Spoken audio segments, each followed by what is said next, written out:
Hello, everybody. Welcome back to the Cast from the Crypt podcast, the podcast all about Tales from the Crypt and everything comedically horrifying. I am your host, as always, CJ Roby, and we're back. We're back with Season 2. We took a small break after the awards ceremony, which thank you guys for the reception for that awards ceremony. By the way, I put a lot more work into that than I should have for just like splicing in a couple of songs onto the track. But you know what? Hey, look, I'm new at this whole podcasting thing. I told you in episode 1 I don't know how to do this shit. So we are back with Season 2. We're getting it started after the little break that I took, and I took that break so that I could make sure that I could get you guys a Christmas present, all right? I made sure that I would be able to get this episode out for you to be able to enjoy during your Christmas time, so, you know, you could just grab your presents and stash yourself away and listen to this podcast while you unwrap them rather than listening to your family. You know, that's what I want from you for your Christmas. Or if you're spending Christmas alone, you know, just have something to kill some time with and hang out and listen to and laugh with during the season. I'm here to bring you some joy.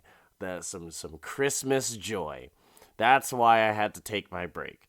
And it was completely altruistic on my part, and in no way was it because of my own laziness or incompetence.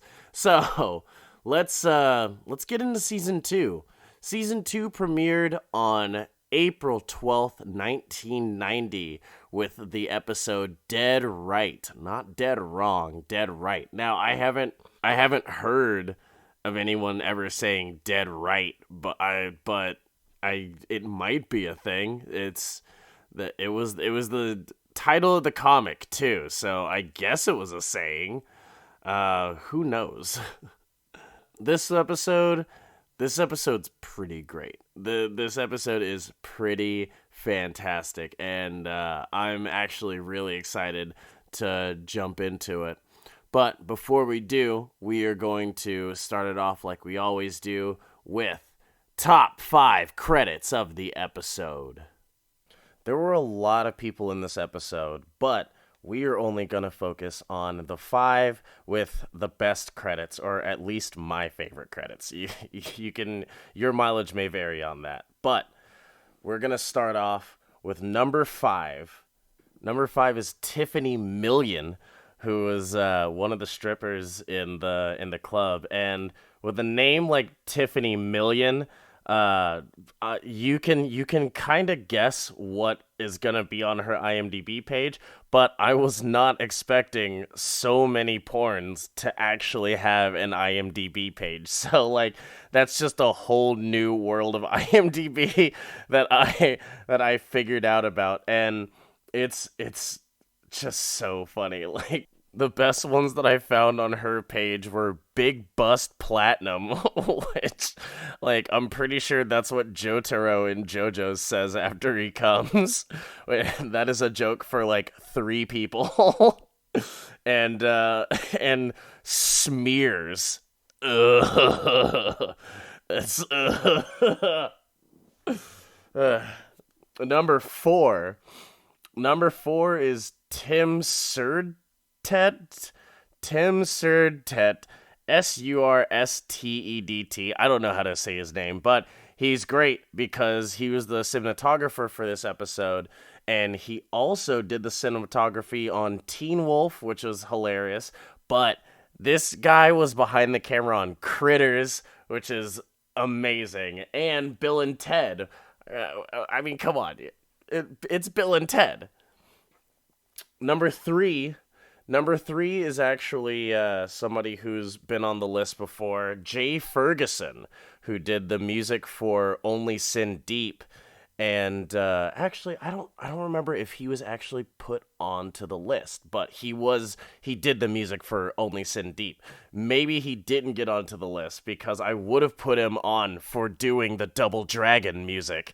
And the if he's on here now for Double Dragon, he Only Sin Deep must have had some good stuff. Number two, is Earl Bowen. He was Kathy's boss. He's also the doctor. He's also Sarah Connor's shrink in Terminator, Silberman. He's also the ghost pirate LeChuck in Monkey Island, like a seasoned game series.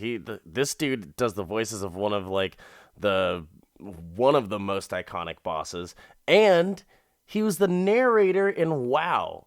Like this dude was the World of Warcraft narrator for like a few expansions. So that's pretty badass. But our number one credit for today, it's not Jeffrey Tambor, it's not Demi Moore. I do love you guys, I really do, but it is Kate Hodge. Kate Hodge was Sally, the friend, and she is also in one of my favorite shows that kind of fell off at the end, but it's whatever. But one of my favorite shows, The Following. The Following was such a dope show. I highly recommend it to anyone. You should definitely watch The Following cuz it's very dramatic. It's kind of gruesome, and it's just great. It's just good. All right, so let's jump into the episode. Season 2, Episode 1, Dead Right. I already said it before, but this is a very good episode. I'm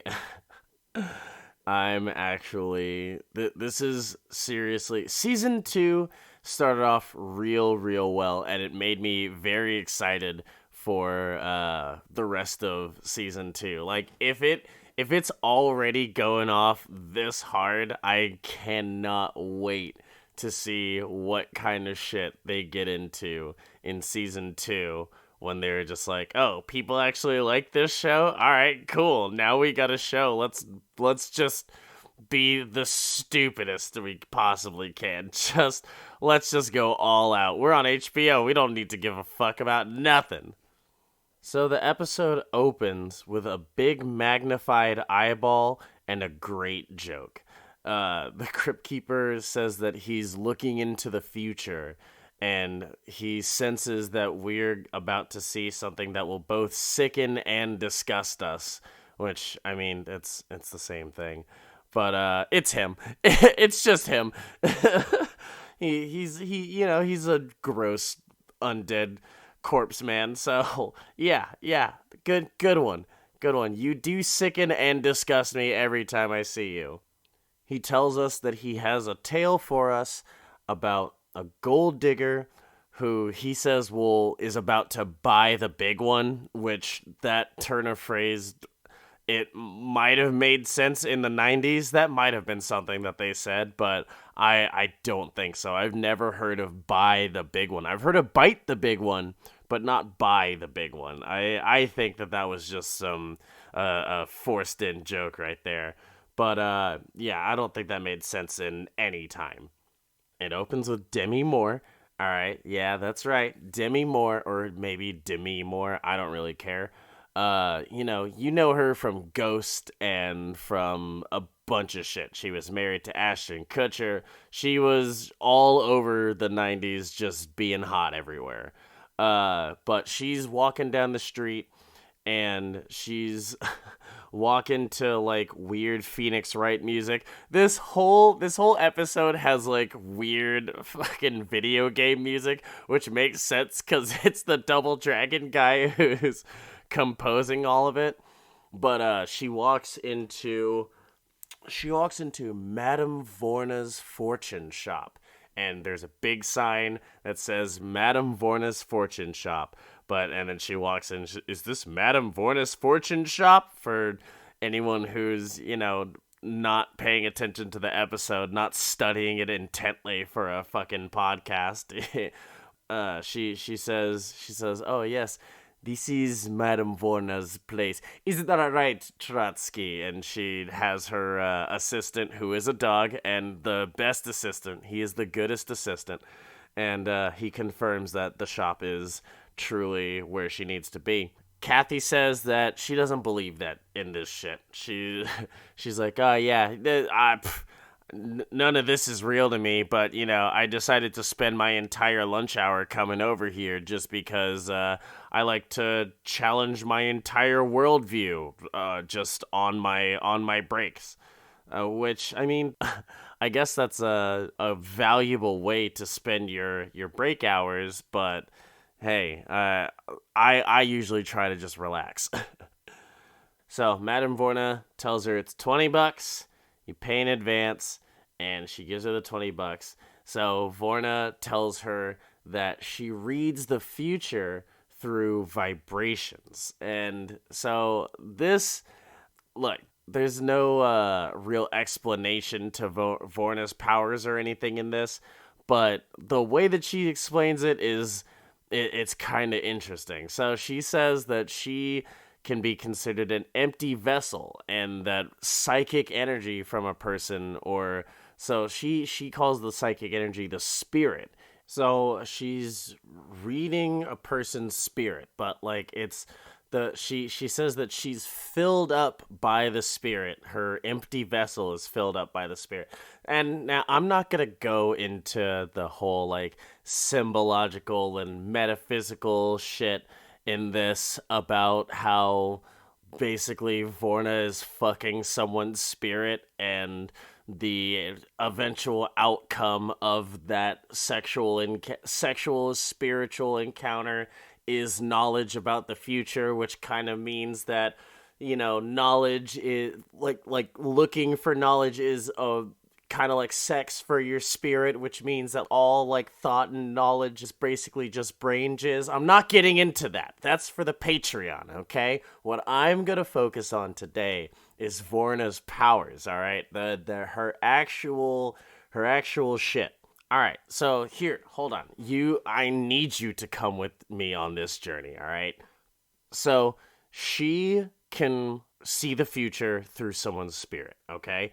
So that means that she is reading somebody's timeline based on the psychic energy and like the vibration, their aura just in general. So that if she can tell all of your future from your aura, it's not like a thing that she's pulling from the ether. It's not like clairvoyance that she's just like looking at time through. It's like a personal thing. That means that she can read your spirit's whole history and timeline, which kind of tells me that we as people on kind of like a spiritual level exist through all of time all at once. All right, so there's proposal number one. All right, we in our metaphysical forms, we exist throughout all time as one. So that means that time is like a collapsed like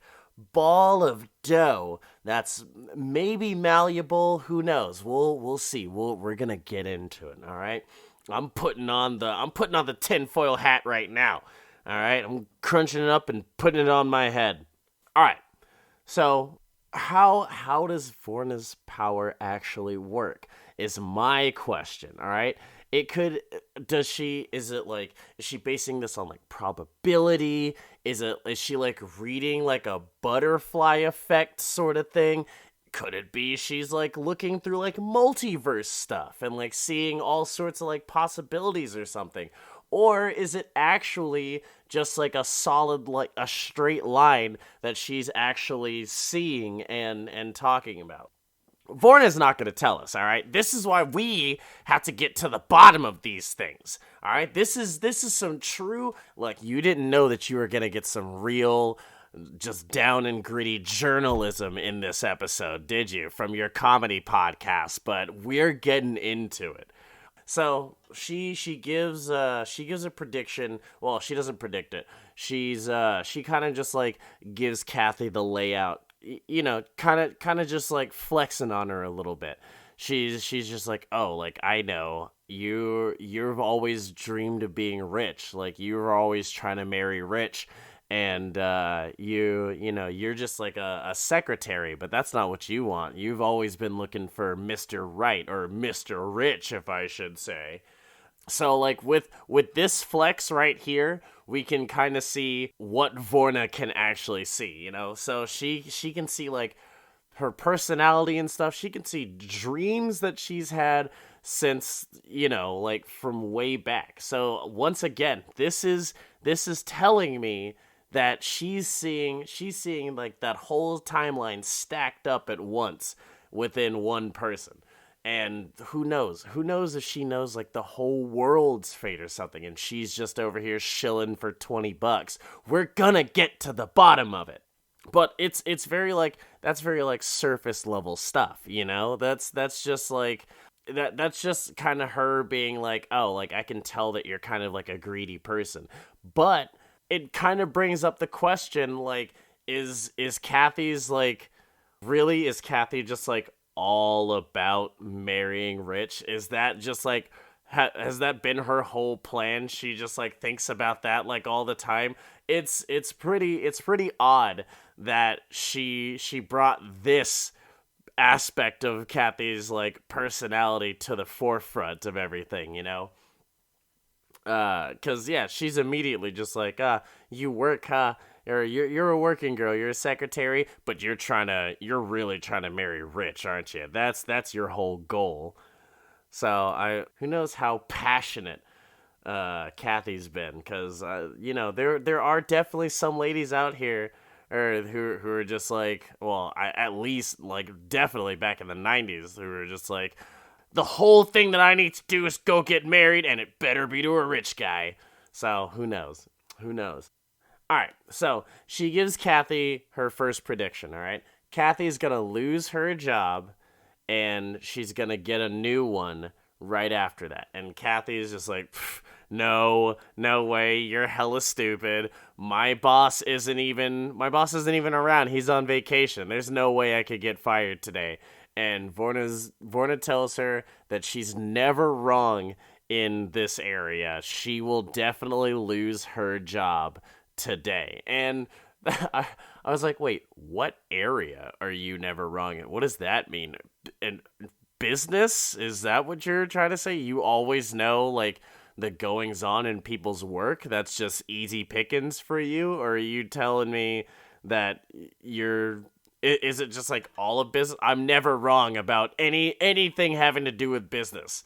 She needs to be like trading stocks or something rather than collecting $20 off of schmucks by using Future Sight.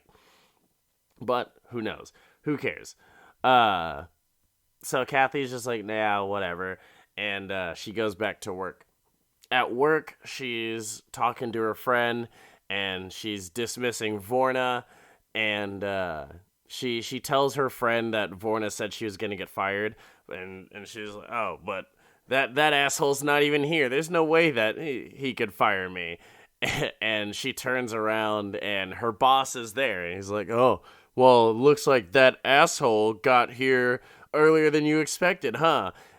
And she's embarrassed, but he goes, oh, I'm not the kind of guy who's upset by just getting called like a name, But looking at your timesheet here, looks like you were half an hour late, 25 minutes late for your lunch. So hit the bricks, bitch, because you're fired.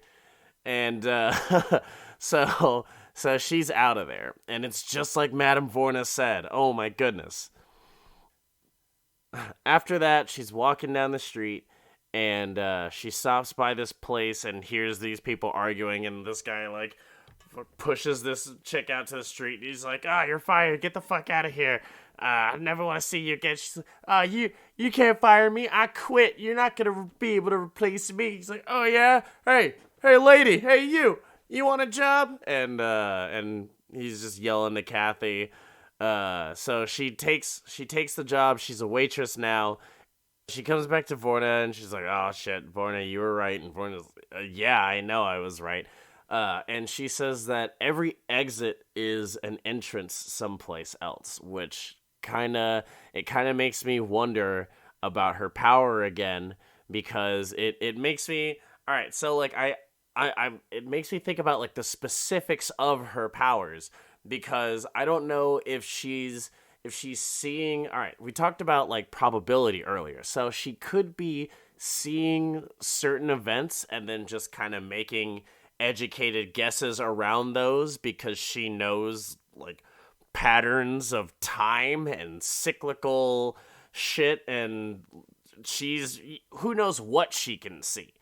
Or is she seeing literal like exits and entrances, of certain events in someone's life when she reads them? Or it could be all of this. I just wonder if she sees small bits of the future and then kind of extrapolates around those to expand it, or if she's talking about entrances and exits because she can see like chunks of time between events. Like one thing will happen and then another thing will happen, and then she can see everything that happens between those 2 points.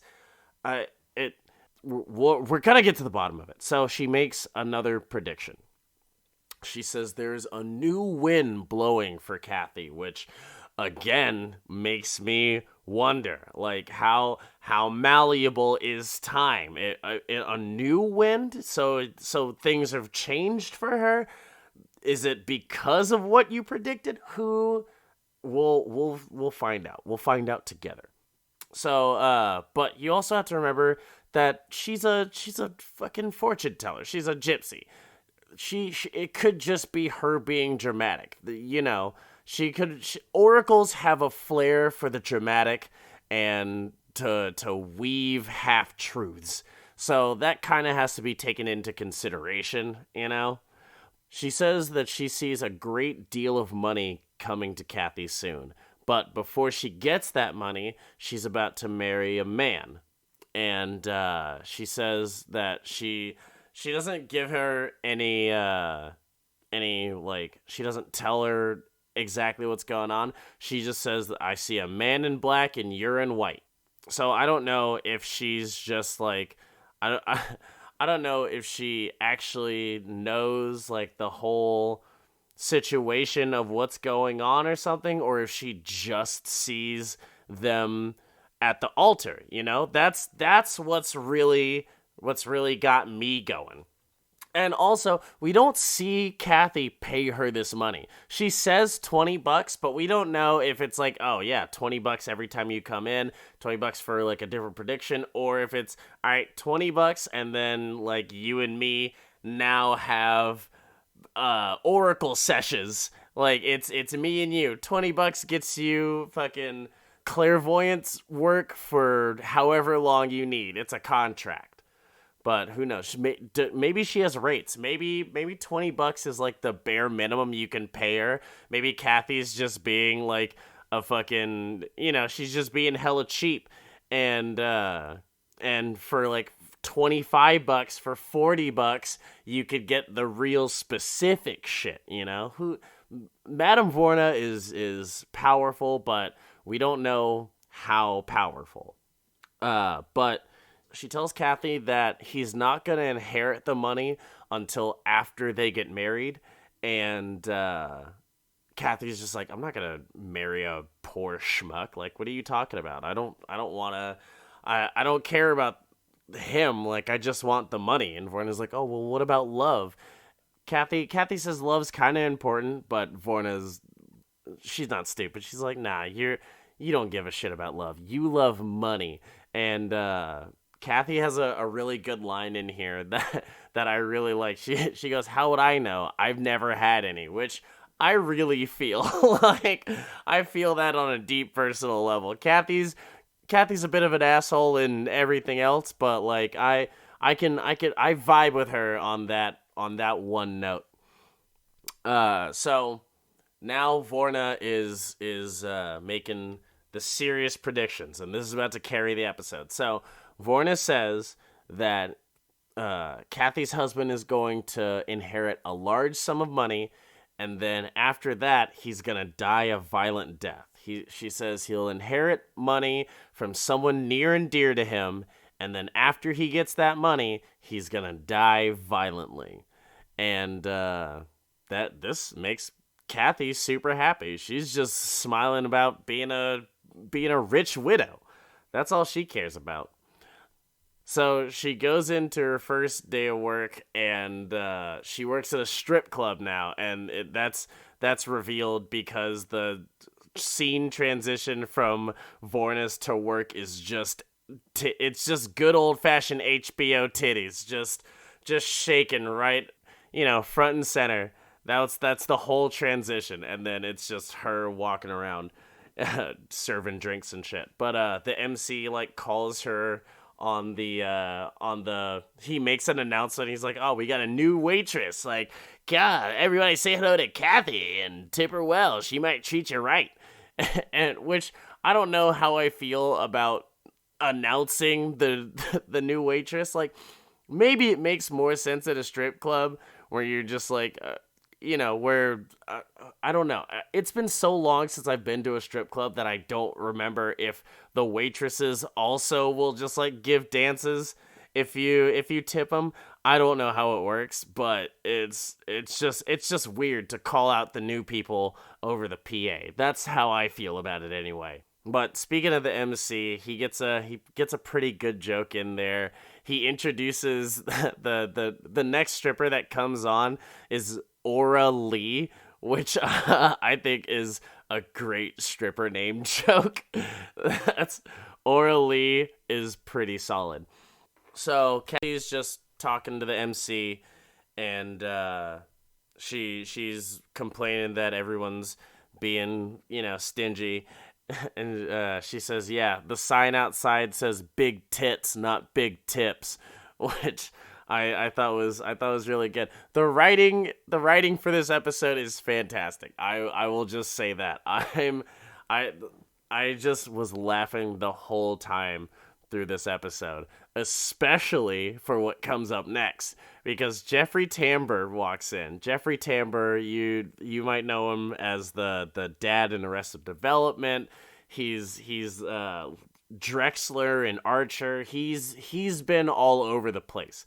But he comes in just this crazy fat suit, looking like the Blueberry Girl in Willy Wonka, and just all balding hair and shit. He looks gross, and it's great.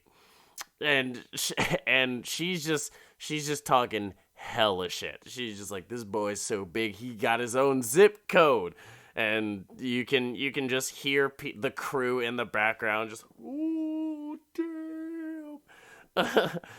But the MC tells her that he's one of their best customers. That dude's VIP, so she's got to treat him right.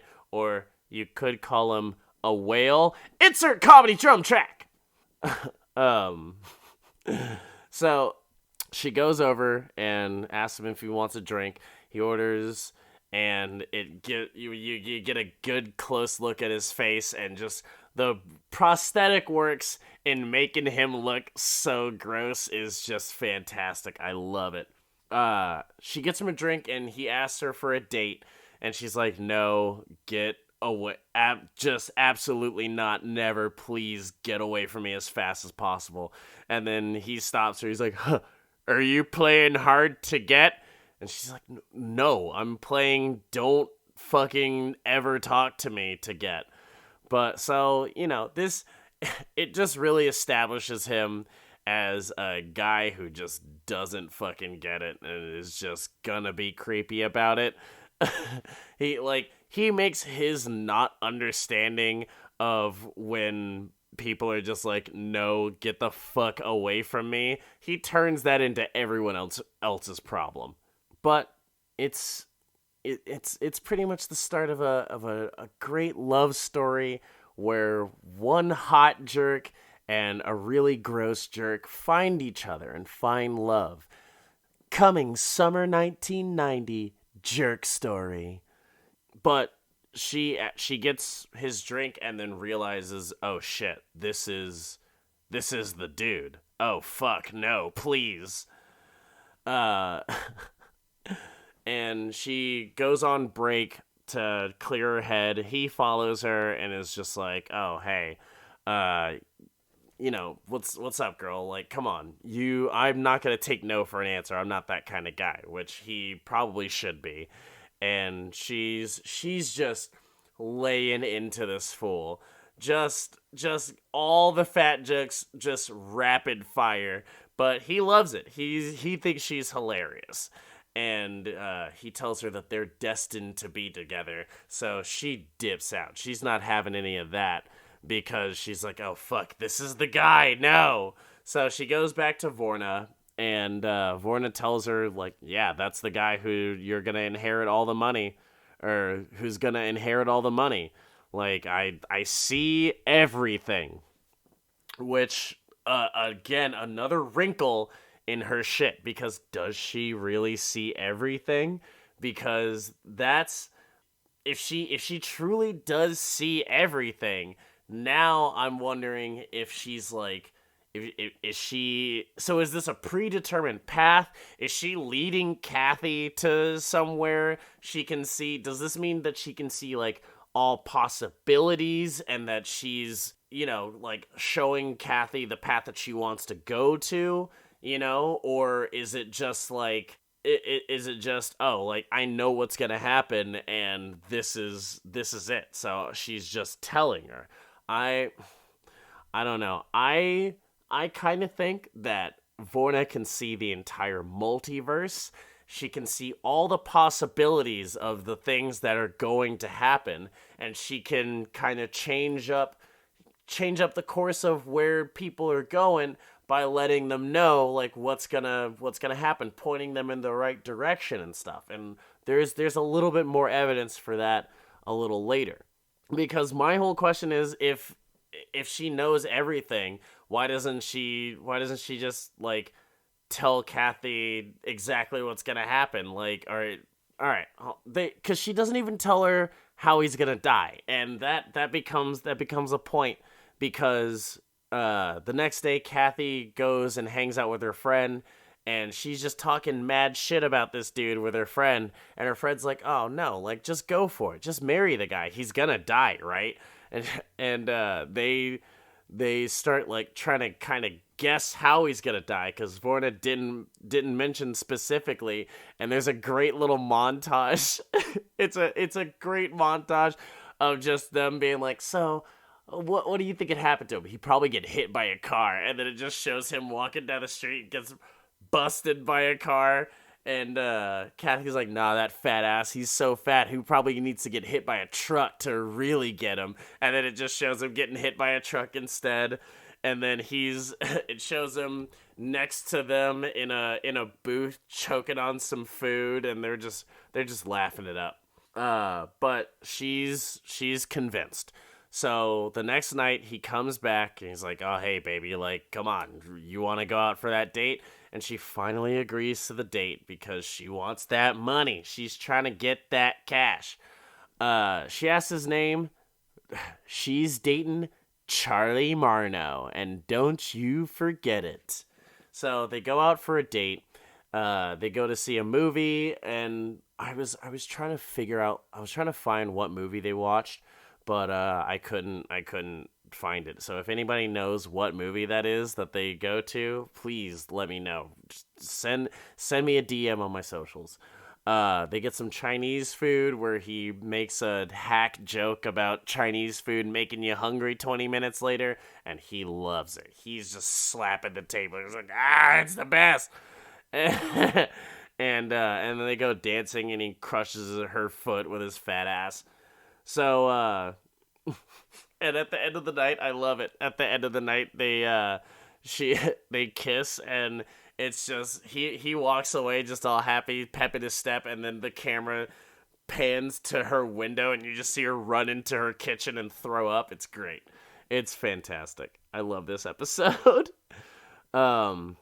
After that, he shows back up again. He's like, I got a new suit. And you know what? I want you to marry me, Kathy. I don't have much, but I got good prospects. And she asks, she goes, well, I mean, I don't know anything about you. I don't know anything about your family or anything. Do you have any like rich family that might be able to take care of us if we get into a jam or anything? And he tells her about his rich uncle that owns a factory. So that's all she needs, and she agrees. And the next scene is just them getting married and her looking sad about it. And then the honeymoon where Charles is trying to fuck, but she's just absolutely disgusted by everything. And we get another super fun montage where it's just her and Charlie just living in marital bliss and her just being miserable. But it's all set to the tune of Dancing Cheek to Cheek, and it's like intercut with them like having like a nice little dance number. It's a very well done sequence, and I really, really enjoyed it. So after that, she's just like, man, I'm fucking done. Have you heard anything from your uncle? And he's like, why would I hear anything from my uncle? He's got his family and they're all hanging out. They're doing fine. And she flips out. What do you mean your uncle has a family? What do you mean they're going to be inheriting the money instead of us? Like, no. Vorna, why?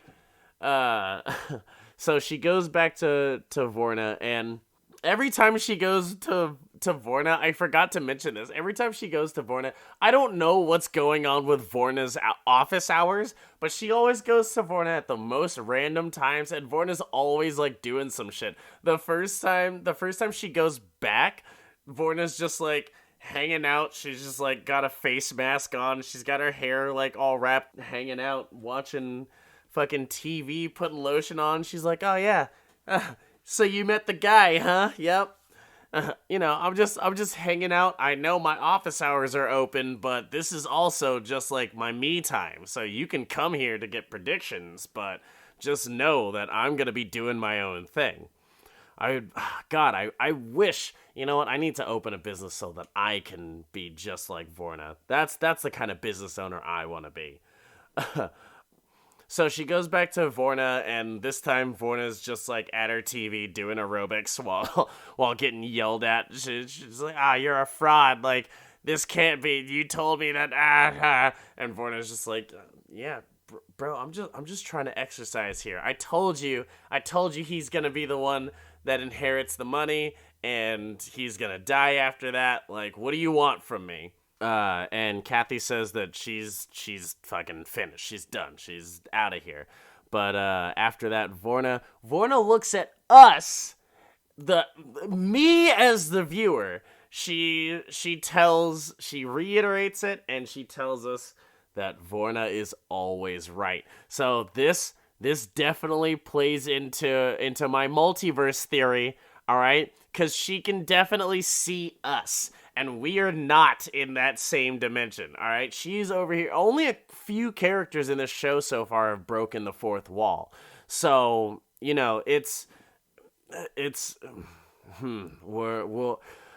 she's too powerful. So, after that, Kathy goes to... All right, I don't know what an automat is. This episode's supposed to be set in the 50s, and I think... back then, when vending machines like were first coming around, they were just like, we can just make a whole store out of this. We don't have to pay cashiers and shit. Automation was coming a long time before Walmart had robots, folks, and self-checkout shit. But but I love self-checkout machines. Don't make me talk to a fucking human being. Get out of here. Get out of my face. I'm just trying to shop. But It's like a shop full of vending machines or something, and she buys something random, and it turns out that she was the millionth customer of this automat machine, or automat store, or whatever. And since she's the 1 millionth customer, she gets $1 million, and she's stoked. She's all sorts of happy because fucking Vorna was wrong. Looks like she doesn't have any power anyway. Vorna was wrong. No one inherited any money. She just ended up getting rich. Like, it's, it's no problem. She's set now. She's set for life. She goes home and just starts laying into Charlie. She's like, yeah, what's up? I'm home, you fat, disgusting piece of shit. And he's like, what is all this? She's like, oh, what's all this? I'm gone. That's what all this is. Just packing her bags. And Charlie's making food, and he's just like, what the fuck's going on? Like, who the fuck is Madame Vorna? What are you talking about? She's just telling us, oh, I always hated you, and I don't need you anymore. I got all this money. It's gonna be all me now. And he like grabs her bag. He's like, please, no. She just throws it off him. He's just on the floor. She's like, keep it, you pathetic piece of shit. And then she tries to leave, and he walks into the kitchen and grabs the knife that he was using to make food. And she's at the door, and he goes, oh, one more thing before you leave. She's, oh, what? What do you want?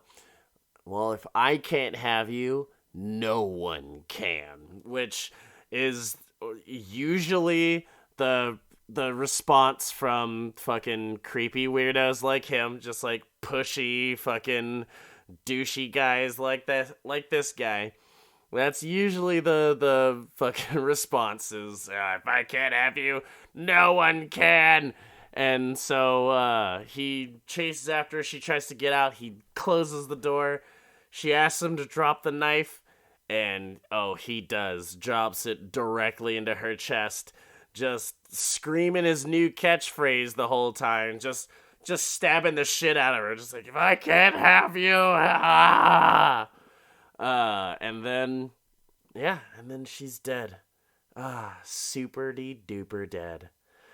The next day, well, no, not the next day, but the next scene is just a graveyard at her gravestone, and you can hear a report like, well, local gold digger tries to marry a guy for all of his inheritance and then won the lottery. Turns out he did inherit the money, but he inherited it from her because he murdered the shit out of her and then got her money. I guess he cleaned it up well enough for the money, like for the estate people to not catch him for a while. Who knows?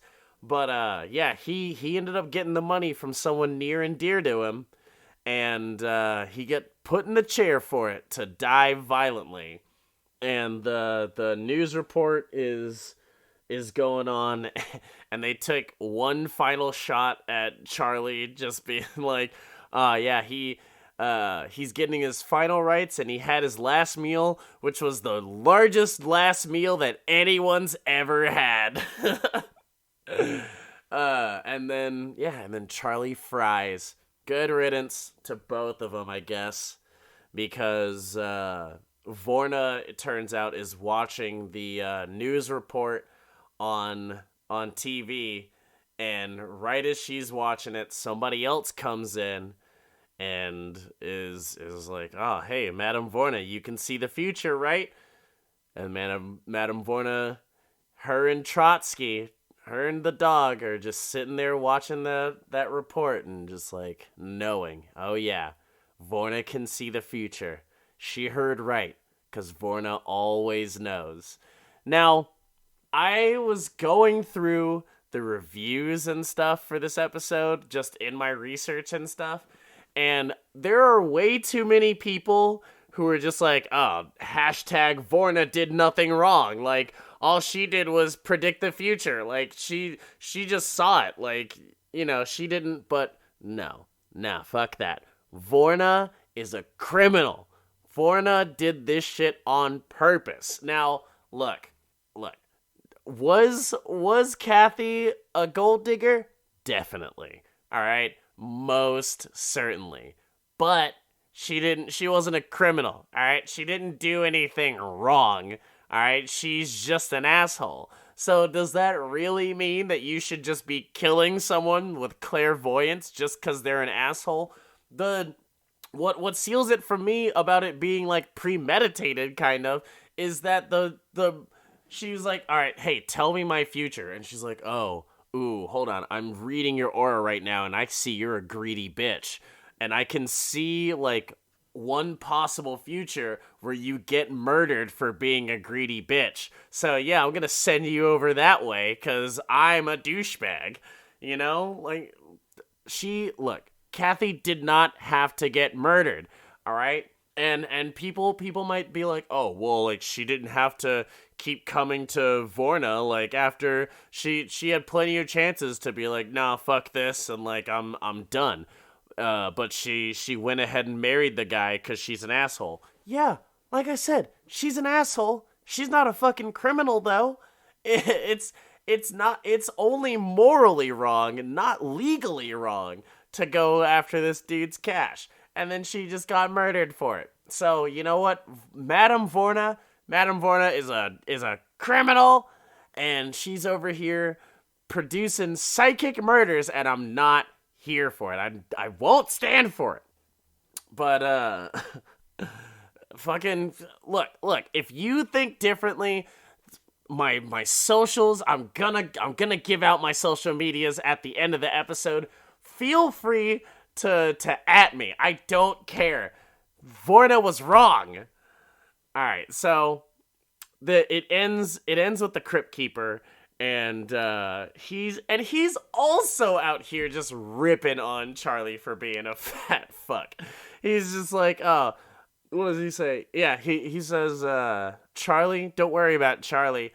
When he got his just desserts, he came back for seconds. Ha! Hit the drum track! So that was the episode. Look, if you don't watch the episodes like beforehand and then listen to the episode, I really, really insist that you watch this episode at the very least, because it is fantastic. It's great. Demi Moore is great. Jeffrey Tambor is fantastic, and it's hilarious, him in that fat suit. And just everything about this episode is spectacular. So I really recommend it. So now we're going to see if the comic series correctly predicted the future of this episode. It's time for Comic versus Show. So the comic is honestly pretty much the same. It's basically just like a streamlined version of everything. No real like deviations between the comic and the show, just kind of updated. The real deviation here is the fact that this episode was based on a story out of Shock Suspense Stories 6, which was like it was like EC Comics. It's still EC Comics, but it was like their crime stories and like weird, like gritty, like detective stuff. And it wasn't actually any of the Tales from the Crypt like series books. It's not even hosted. There's no Old Witch or Crypt Keeper or anything. So that's a weird thing about this episode, but. Other than that, it's just pretty straightforward. It starts off with Kathy actually being in Vorna's shop, not just like, oh hey, like, are you Madame Vorna? Blah blah blah. She's already been there. Like they've had sessions. But like before the first thing that happens, it's talking about how she'd already been in there 4 times to get predictions, and then Vorna told her about losing the job and getting another one and stuff. Also, another thing that kind of separates it is when Kathy gets fired, she's not talking to like her secretary friend or anything. It's just her boss just shows up and he's like, I heard from the elevator guy that you took your lunch hella long ago. It's an hour and a half. You're fired. Get out of here. So that's just that's a small wrinkle. The Vorna reads tea leaves instead of unleashing the power of people's inner spirit or whatever. And in this, Vorna's not like a sexy gypsy lady. She's just a terrifying old woman. She looks like the old witch. I'm pretty sure that she's the old witch just as a young woman, and she's just always looked terrifying. Another thing about it is that Kathy doesn't work at a strip club. She just works at a restaurant. We already said that they could get away with a lot of things back then, but I don't know if they were setting shit in strip clubs. And also, Vorna actually tells her how much money that she's gonna get in the inheritance. She said, "Oh, dude's gonna inherit $25,000 as an inheritance," and Kathy's just like, "Oh shit, 25K. I'm set. Hell yeah." And when the last real difference of the comic is that she actually, when she goes to the automat, she actually buys coffee. It actually like specifically shows her buying coffee rather than just who cares what millionth customer, oh boy. But yeah, they just specifically, she's just like, oh man, I need a coffee. And then everyone's like, oh, you're the millionth customer. Here's 25K. And then she gets murdered to death by Charlie, and he inherits that money. So that's really it for comic versus show. That's the end of the episode, everybody. This is the beginning of season 2, and it's already looking fucking great. Real quick, I just want to shout out my Shriek of the Week, which is Antlers. Oh, man, if you have not seen the trailer for Antlers, go do yourself a favor and look it up. It looks so creepy, and it looks so fucking good. Guillermo del Toro is behind it, so you know it's going to be some cool shit. And it just looks fucking dope. So that's what Shriek of the Week is this week. All right, everyone, take it easy. I hope that you all have a great new year. This is the last podcast of 2019. So I thank you guys for supporting me this whole time. I mean, we're only 8 episodes in, but you guys have been showing me a lot of love, and 2020 is going to be a real fun time for this podcast. All right, everybody. I'm CJ Damocha, all over the place. CJ Damocha. You can find me on Twitch. You can find me on social medias. Or you can just, like, find me on the street and be like, hey, you're that Tales from the Crypt guy. And I'll be like, I don't know what you're talking about. All right, folks. Take it easy and stay spooky.